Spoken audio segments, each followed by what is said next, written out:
In this video, we're going to review how to pick out the key features of a piecewise function. So let's get started with graphing number 4. So I'm going to type in y equals -6. And then we need to put in our interval right there beside it. So we need to type in x is less than -2. And then I'm going to make it a blue graph and then check my endpoint. So my endpoint is located at -2, -6. So let's plot our endpoint. Oops, -2, -6. And it was let's see, that one was located, it's undefined, so that's an open circle. So let's make it blue and an open dot. So at -2, -6, I need an open circle, and then it's just going to be a horizontal line that goes to the left. All right, so that was my first graph. Now I'm going to graph the second function of my piecewise function. So let's put in x plus 1 to the 4th power, then put in a curly brace of our interval x is greater than or equal to -2. And then I like to make my second graph red just to be consistent with my color scheme. So then I check the endpoint. It's located at -2, 1. So I need to plot the point -2, 1. I'm going to make that one red, and it's a solid point. So let's go to -2, 1 and plot a solid point. And then if I need more points on that graph, I can check the table to grab a couple more points to make my graph nice and neat. So -1, 0, 0, 1. And then it goes up really sharp after that. It's like 1 and 16 would be really high up there. So we've got a good idea of what our graph looks like. Let's just pick out our key features. So the domain of our graph is how far it goes from left to right. And we always think of x values when we're picking out the domain. So left to right are x values. We see that it's going left forever because it's going over here to -infinity for the x values to the left. And then to the right, it's going to continue to the right forever. Even though it looks like it straightens out, it's continuing slightly to the right forever. All right, so for the range, we think of the lowest y value. So our lowest y value is right here at -6. But then we have this gap in the middle here. Like nothing is in the middle of those two pieces of our graph. A piecewise function has pieces of functions. So we have to look at our graph each time and think of what is happening with that particular graph. So from the lowest y value to the highest y value. So I know that y is equal to -6, but then there's a gap in between. And then it picks up again where y equals 0, and it's equal to 0, so we put a bracket. And then it continues up forever. And we put brackets around -6 because it's equal to -6. So that's our domain for this graph. Our x-intercept is just this one point at x equals -1. So let's put -1, 0. And our y-intercept is right there. It's hard to tell with that color. Let me grab a different color. Right there at 1 as well. So we put 0 for our x and 1 for the y. Then our end behavior is how the ends of our graph are behaving. So what are they infinitely going to do? And so this left side of the graph, we would say as x approaches -infinity, y is actually just going to continue to approach -6. It's not going to do anything different than what we're seeing. So x approaches -infinity when y approaches -6. And on the right side of our graph, it's headed toward this first quadrant. So as x approaches +infinity, y is doing the same. So as x approaches +infinity, y is approaching +infinity.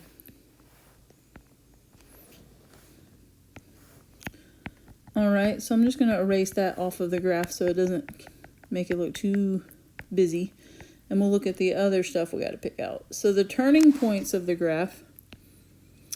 So we have a turning point right there on our red function where it turns around. It was decreasing and then became increasing. So it turned around at the point -1, 0, but that's the only point on our graph that it turns, so that's it for turning points. And then intervals of increase. So we have an interval of increase right there. So we would say that interval is from where x equals -1, and it will keep on going to the right. So from -1 to infinity, this graph is increasing. And then there's a little interval where it is decreasing. It's decreasing right there in that little narrow interval between -2 and -1 for x. So between -2 and -1, it's decreasing. And it actually has a constant interval, so I'm just going to add that in here. Our constant interval is going from where x is -infinity up to where x is -2. So in that interval of our graph, it's flat, it's not increasing or decreasing. So it's called constant. I'll just add that in. Then we have positive versus negative intervals. So positive versus negative. Positive is when your y values are positive. So up here at the top of our x-axis, above the x-axis, is our positive interval. So I'm just going to write that. Positive, it's where y is positive. And we would say for this graph that we'd still look at the x values to pick it out.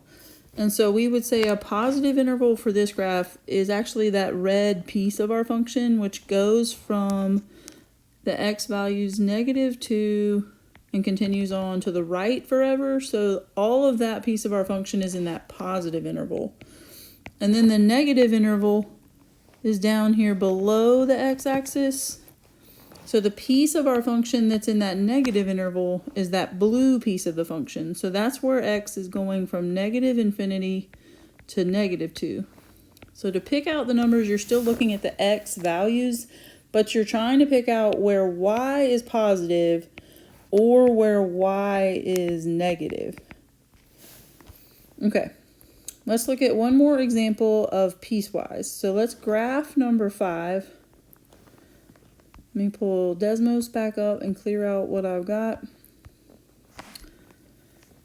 So let's type in 1 divided by x minus 4.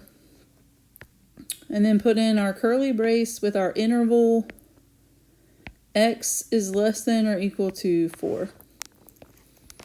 And then this one does not have endpoints. It's a rational function. So it actually has 2 asymptotes. So it has a horizontal, let me draw that a little, I'm going to use a different color and I'm going to make my highlighter a little more narrow. So it has a horizontal asymptote at y equals 0.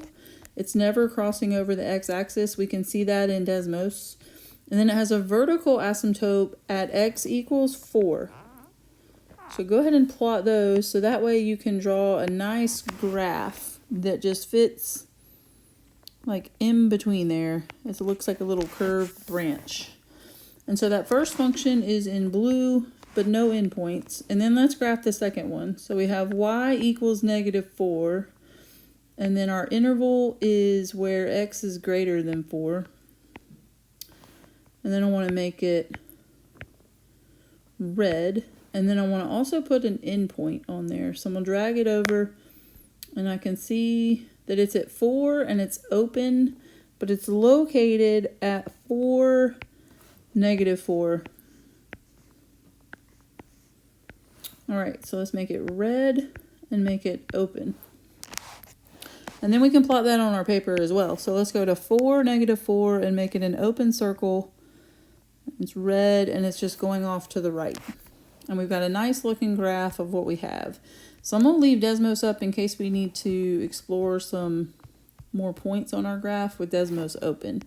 And let's pick out the domain of our graph. So the domain is how far this graph goes from left to right. So it's going left to negative infinity, and it goes right up to where x equals 4, but then it drops off and has an asymptote right there, and then it has an open circle. So x is actually not equal to 4 on this graph. So we need to say negative infinity to 4, but put a parentheses and put and. That symbol, the U symbol, means and.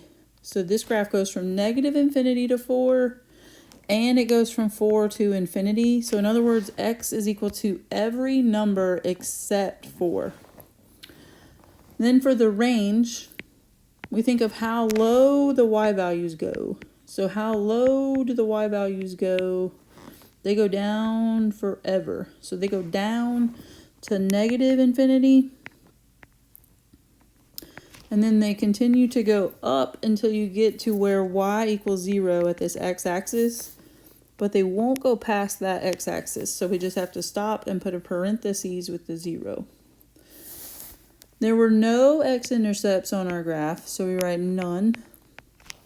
And the y-intercept, so that's where having Desmos open comes in handy.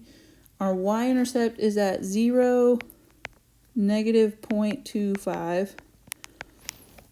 All right, and then we can look at end behavior. So let's look at our ends of our graph. So on this end over here, we say as x is infinitely going to the left, so x is going toward negative infinity, y is just going to continue to approach 0 right there. And then over here on the right side of our graph, we would say as x is going infinitely to the right, so it's approaching positive infinity, y is going to continue to just approach negative 4 right there. So I'm going to write it over here in this space. As x approaches negative infinity, y is going towards 0, and as x approaches positive infinity, y is approaching negative 4. All right, so let me clean that up so we can look at the next side of our paper. All right, so turning points on the graph. There's no point where the graph turns and goes from increasing to decreasing. So we would have no turning points. Intervals of increase. So there are no intervals of increase on this graph. There's no areas where the graph is going up from left to right. But there's an interval of decrease because this graph's definitely going down from where x equals negative infinity over to 4. And then we can also add that we have a constant interval again. So there's a constant interval where x is going from 4 to infinity. And then the last things we're going to pick out are positive intervals and negative intervals. So positive is where anything exists above the x-axis. That means that's where y is positive. So a positive interval is where your y value is positive, and no part of our function is in that interval. So we'd say none, NA, something like that. And then the negative interval is just below the x-axis. So it's what part of our function is sitting below the x-axis. And otherwise, where is y negative? So I'm going to write negative down here below the x-axis. And our entire graph is below. So we would say that x is going from negative infinity to 4 and from 4 to infinity. So it's very much like what our domain looks like because all of this function is in the negative interval of our graph. In other words, it's below the x-axis. So let's add that in here. Positive interval means what part of your function is above the x-axis and what part of your function is below the x-axis for the negative interval. Okay, so that's it for these 2 examples of piecewise functions.